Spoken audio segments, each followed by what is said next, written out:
Bismillahirrahmanirrahim. Assalamualaikum warahmatullahi wabarakatuh. Halo teman-teman, perkenalkan nama saya Wilda dari kelas M95. Di video ini, saya akan menjelaskan jurus menyusun konten yang powerful. Yang pertama, posisi berdiri. Berdiri dengan posisi tangan terbuka di depan tubuh yang paling konteks dan paling nyaman.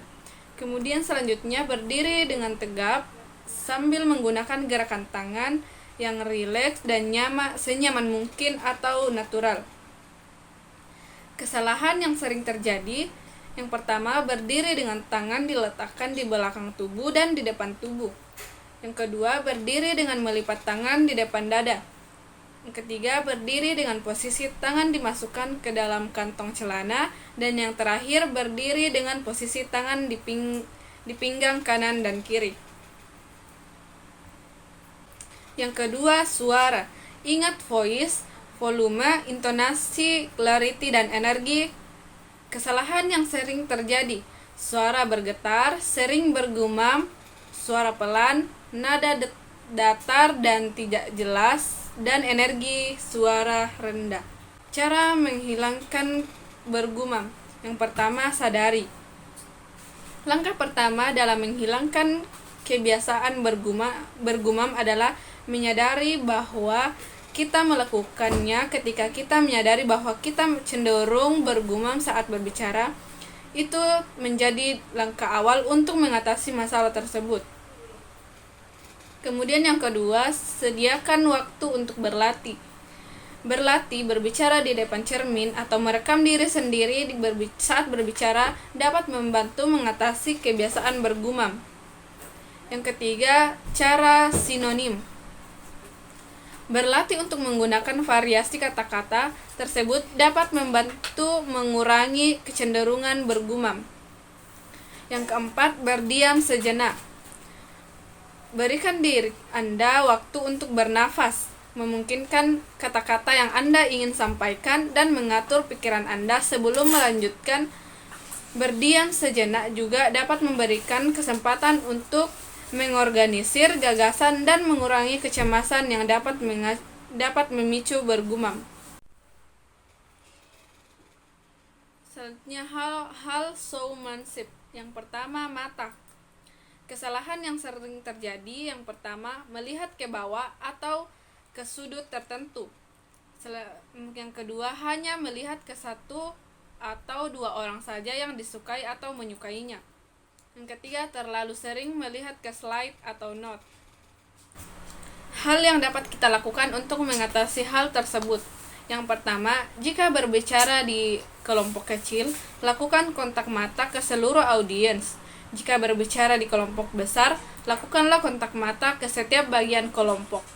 Yang kedua, tahan tatapan setiap individu sekitar 2-4 detik dan janganlah terlalu lama agar tidak canggung. Yang ketiga, arahkan pandangan ke tubuh di bagian atas atau mata audiens. Yang keempat, biasakan tidak terlalu melihat materi. Yang kedua, tangan. Kesalahan yang sering terjadi, yang pertama, memencet pulpen atau merogoh isi kantong atau memainkan spidol. Yang kedua, memijat kedua tangan. Yang ketiga, menggaruk kepala atau membenarkan rambut berulang kali. Hal yang dapat kita lakukan untuk mengatasi hal tersebut. Yang pertama, jika ingin menyampaikan poin, gunakan jari secara kontinu. Yang kedua, jika ingin melakukan penekanan, dapat melakukan menjentikan jari atau mengangkat tangan setinggi pundak. Selanjutnya, jika ingin mengajak audiens terlibat atau bertanya, bisa membuka kedua telapak tangan. Selanjutnya, yang ketiga, jika ingin menggambarkan ukuran, bentuk, arah, bisa dengan melakukan gerakan tangan sesuai yang disampaikan. Yang ketiga, kaki. Kesalahan yang sering terjadi, yang pertama, gemetaran karena gugup sehingga tubuh terlihat gemetar. Selanjutnya, yang kedua, kaki digoyang-goyangkan. Yang ketiga, kaki maju mundur atau kiri kanan. Hal yang dapat kita lakukan untuk mengatasi hal tersebut yaitu dengan berdiri tegap dan tidak menggoyang-goyangkan kaki. Berdiri dengan salah satu kaki dominan lebih di depan sedikit. Selanjutnya, jika ingin menerangkan perbedaan, gunakan kaki untuk melangkah antara satu sisi ke sisi yang lain. Yang terakhir, jika ingin berbicara dengan audiens, bisa dengan berdiri atau dekati audiens, bukan menjauhinya. Selanjutnya, yang keempat, posisi berdiri.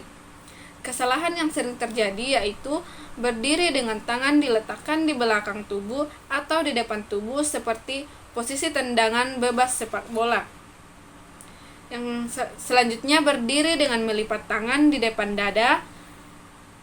Dan yang selanjutnya, berdiri dengan posisi tangan dimasukkan ke dalam kantong celana. Dan yang terakhir, berdiri dengan posisi tangan di pinggang kanan kiri. Hal yang dapat kita lakukan untuk mengatasi hal tersebut yaitu dengan berdiri dengan posisi tangan terbuka di depan tubuh, yang penting konteksnya nyaman. Selanjutnya, berdiri dengan tegap sambil menggunakan gerakan tangan serileks dan senyaman mungkin.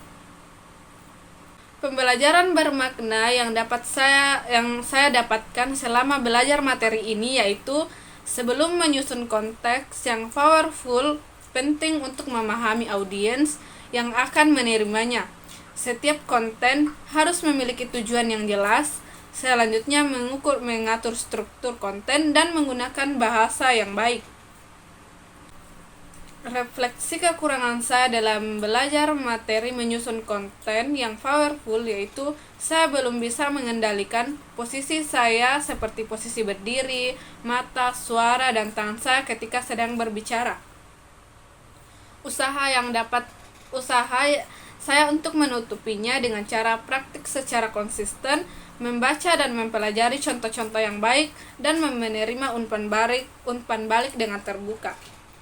Sekian yang dapat saya sampaikan. Wassalamualaikum warahmatullahi wabarakatuh.